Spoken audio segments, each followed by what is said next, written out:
বারবার 12 তারিখ ফিরে আসবে না। 5 আগস্টের অসম্পূর্ণ কাজ সম্পন্ন করার দিন হচ্ছে আগামী 12 তারিখ। পরিবারতন্ত্রের অবসান ঘটিয়ে এবার গঠিত হবে জনগণের সরকার।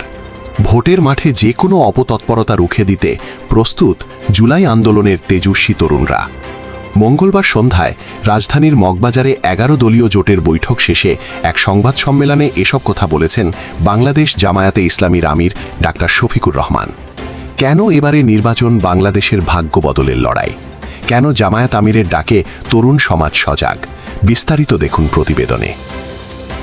আসন্ন জাতীয় সংসদ নির্বাচনকে সামনে রেখে দেশের রাজনীতিতে বইছে পরিবর্তনের হাওয়া।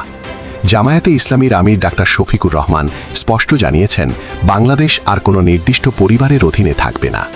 এবার ক্ষমতা থাকবে জনগণের হাতে। তিনি বিশ্বাস করেন, একটি স্বচ্ছ ও উৎসবমুখর পরিবেশে মানুষ তাদের ভোটাধিকার প্রয়োগ করতে উন্মুখ হয়ে আছে। জামায়াত আমির তার বক্তব্যে সবচেয়ে বেশি গুরুত্ব দিয়েছেন তরুণ প্রজন্মের ওপর। তিনি ঘোষণা করেছেন, জনগণের রায় যদি তাদের জোটের পক্ষে আসে, তবে দেশ পরিচালনার গুরু দায়িত্ব তরুণদের হাতেই তুলে দেওয়া হবে। জুলাই বিপ্লবের মাধ্যমে ছাত্র জনতা যে আকাঙ্ক্ষা নিয়ে রাস্তায় নেমেছিল, সেই লক্ষ্য বাস্তবায়নেই কাজ করছে 11 দলীয় জোট। ডাক্তার শফিকুর রহমান দেশবাসীকে হ্যাঁ ভোট দেওয়ার উদাত্ত আহ্বান জানিয়ে বলেন, হ্যাঁ বিজয়ী হওয়া মানেই বাংলাদেশ জিতে যাওয়া।